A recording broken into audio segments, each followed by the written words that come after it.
हरे कृष्णा। आप सभी वैष्णव भक्तों को सादर प्रणाम है। तो साल में 24 एकादशी होती हैं। हर एक एकादशी का अलग महत्व होता है। एक एकादशी कृष्ण पक्ष होती है, दूसरी शुक्ल पक्ष होती है, तो दोनों एकादशी समान होती हैं। इसीलिए हमें धैर्यपूर्वक विश्वासपूर्वक एकादशी का पालन करना चाहिए। और एकादशी जो हैं उनसे हमारे पापों को ग्रहण करती हैं। एकादशी महारानी हमारे पुण्य को जागृत करती हैं और हमारे पापों को ग्रहण करती हैं। और हमें एकादशी का व्रत कृष्ण की प्रसन्नता के लिए रखना चाहिए। भगवान कृष्ण को अगर प्रसन्न करना है तो एकादशी का पालन करना चाहिए। तो इस साल की सफला एकादशी कब है? सफला एकादशी 15 दिसंबर को है। तो हम श्रवण करेंगे सफला एकादशी व्रत कथा। तो चलिए चलते हैं कथा की ओर। में सफला एकादशी आती है। युधिष्ठिर ने पूछा, स्वामिन, पौष मास के कृष्ण पक्ष में जो एकादशी होती है उसका क्या नाम है? उसके पालन की क्या विधि है तथा उसमें किस देवता की पूजा की जाती है? कृपया बताइए। भगवान श्री कृष्ण ने कहा, राजेंद्र, महान दान एवं दक्षिणा वाले यज्ञों से भी मुझे उतना संतोष नहीं होता है जितना एकादशी व्रत के अनुष्ठान से होता है। इसीलिए सर्वथा प्रयत्न करके एकादशी का व्रत करना चाहिए। और पौष मास के कृष्ण पक्ष में सफला एकादशी होती है। उस दिन पूर्वोक्त विधान से ही विधि पूर्वक भगवान नारायण की पूजा करनी चाहिए। एकादशी कल्याण करने वाली है, अतः इसका व्रत अवश्य ही करना चाहिए। उस दिन भगवान नारायण का अभिषेक करना चाहिए पंचामृत। यदि आपके पास फोटो है तो सारा जो भी जल, गंगा जल, शहद, दही, दूध, गंगा जल, ये सारे मिक्स करके चरणामृत बना लें। और यदि आपके पास ठाकुर जी हैं तो उनका अभिषेक कीजिए और वही चरणामृत ग्रहण कीजिए। तो एकादशी का व्रत जरूर करना ही चाहिए। जैसे नागों में शेष नाग, पक्षियों में देवताओं में विष्णु, पक्षियों में गरुण और देवताओं में विष्णु तथा मनुष्यों में ब्राह्मण श्रेष्ठ है, उसी प्रकार संपूर्ण व्रतों में एकादशी तिथि का व्रत श्रेष्ठ है। राजन, सफला एकादशी को नाम मंत्रों का उच्चारण करके फलों के द्वारा श्री हरि का पूजन करें। नारियल के फल, सुपारी, बिजोंडा, नींबू, एक प्रकार का नींबू जो आकार में नारंगी के बराबर होता है, जमीरा नींबू, अनार, सुंदर आंवला, लौंग, बेर, विशेषता आम के पत्तों से देव देवेश्वर श्री हरि की पूजा करनी चाहिए। इसी प्रकार धूप दीप से भी भगवान की अर्चना करें। सफला एकादशी को विशेष रूप से दीप दान करने का विधान है। रात को वैष्णव पुरुषों के साथ जागरण कीर्तन करना चाहिए। जागरण कीर्तन करने वाले को जिस फल की प्राप्ति होती है वह हजारों वर्ष की तपस्या से भी फल नहीं मिलता है। इसीलिए एकादशी के दिन रात्रि जागरण करना चाहिए, हरि कथा कीर्तन करना चाहिए और वैष्णव भक्तों का संग करना चाहिए, साधु का संग करना चाहिए, शास्त्रों का अध्ययन करना चाहिए। तो चलिए चलते हैं कथा की ओर। राजन, अब सफला एकादशी की शुभ कारिणी कथा सुनो। चंपावती नाम से विख्यात एक पुरी है जो कभी राजा महिष्मत की राजधानी थी। राजर्षि महिष्मत के 5 पुत्र थे। उनमें से जो ज्येष्ठ था वह सदा पाप कर्म में ही लगा रहता था। वह परिस्त्रीगामी और वेश्यासक्त था। उसने पिता के धन को पाप कर्म में ही खर्च किया। वह सदा दुराचार परायण तथा ब्राह्मणों का निंदक था। वह वैष्णव और देवताओं को भी हमेशा निंदा किया करता था।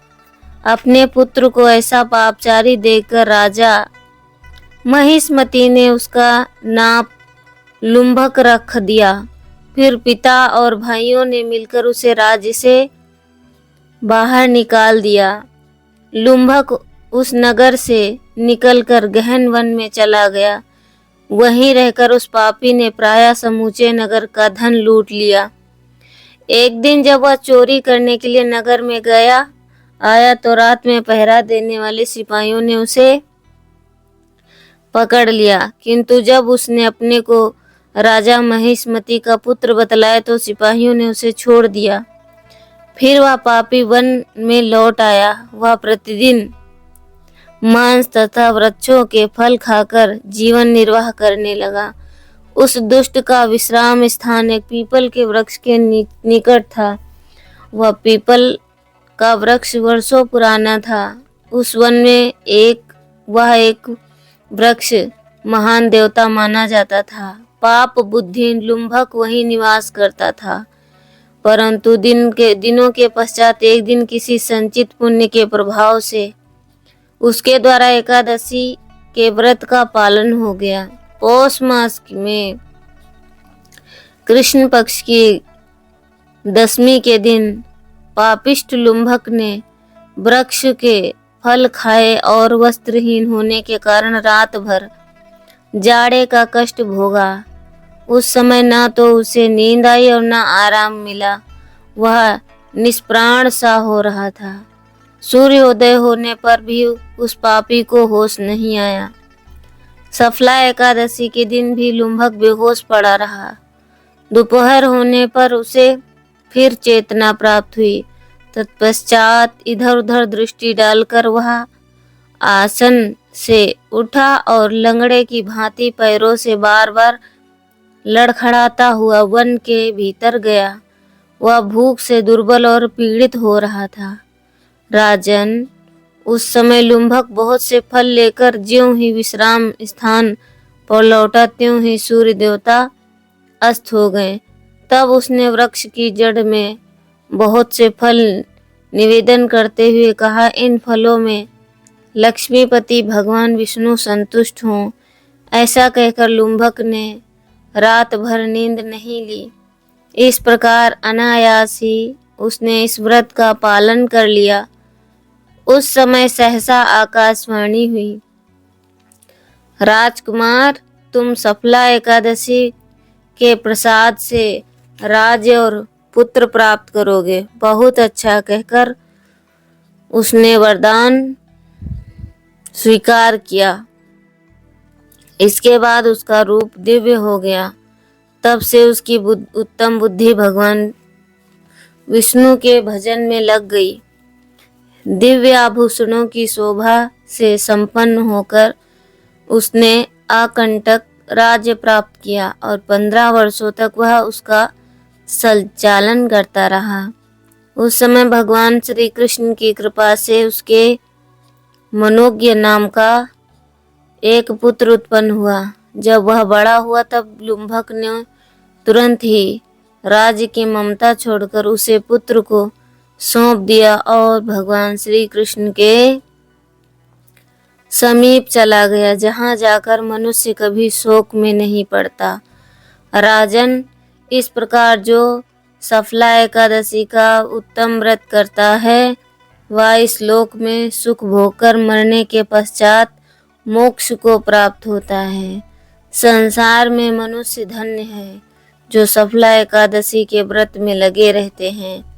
उन्हीं का जन्म सफल है। महाराज, इसकी महिमा को पढ़ने सुनने तथा उसके अनुसार आचरण करने से मनुष्य को राजसूय यज्ञ का फल मिलता है।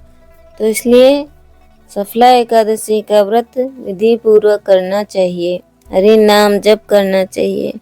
यदि आप एक माला करते हैं तो 4 कीजिए, 4 करते हैं तो 8 कीजिए और 8 करते हैं तो 16 कीजिए। व्रत का पालन जरूर करना चाहिए, इसलिए एकादशी का व्रत छोड़ना नहीं चाहिए। जैसे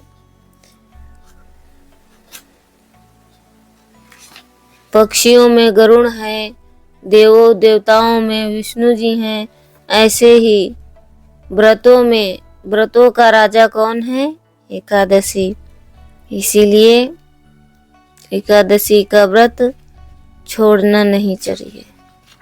हरे कृष्णा। सभी वैष्णव भक्तों को सादर प्रणाम है। एकादशी महामहोत्सव की जय।